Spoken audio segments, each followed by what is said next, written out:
नीलकंठ हरिद्वार में नाथों का नाथ निराला है, जिसके गले में नाग यो काला है। नीलकंठ हरिद्वार में नाथों का नाथ निराला है, जिसके गले में नाग यो काला है।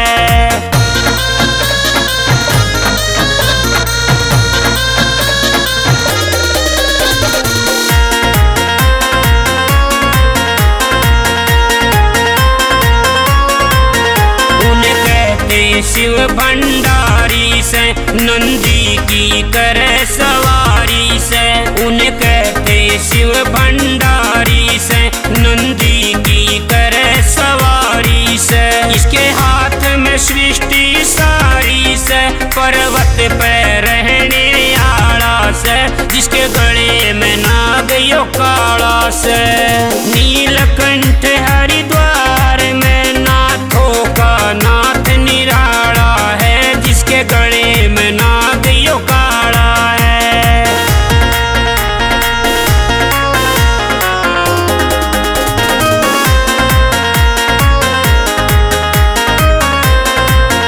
इसके माथे पे चंदा साजे है, और जटा में गंग विराजे है। इसके माथे पे चंदा साजे है, और जटा में गंग विराजे है। हाथा में डमरू बाजे से, गल नर मुंडा की माला है, जिसके गले में नाग यो काला से।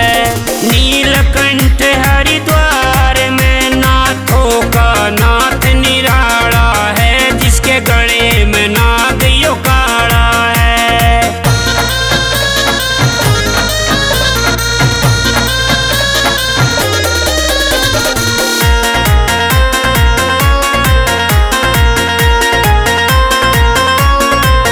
बाएं अंग में बैठी माँ पार्वती, जिसे कहते हैं सब नारसती। बाएं अंग में बैठी माँ पार्वती, जिसे कहते हैं सब नारसती। वो दक्ष कुंड में आप जड़ी, मेरा भोला बना रुखाड़ा है, जिसके गले में नाग यो काला है।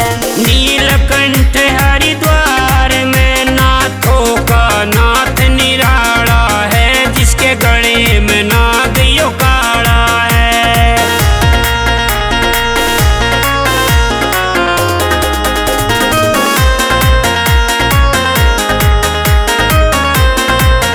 भोले कण कण में है वास तेरा, यो परवेश स्वामी विदास तेरा। भोले कण कण में है वास तेरा, यो परवेश स्वामी विदास तेरा। यो मंजित दैया भी पास करया, जो खास सोनीपत आला से, जिसके गले में नाग यो काला से। नीलकंठ हरिद्वार में नाथों का नाथ निराला है, जिसके गले में नाग यो काला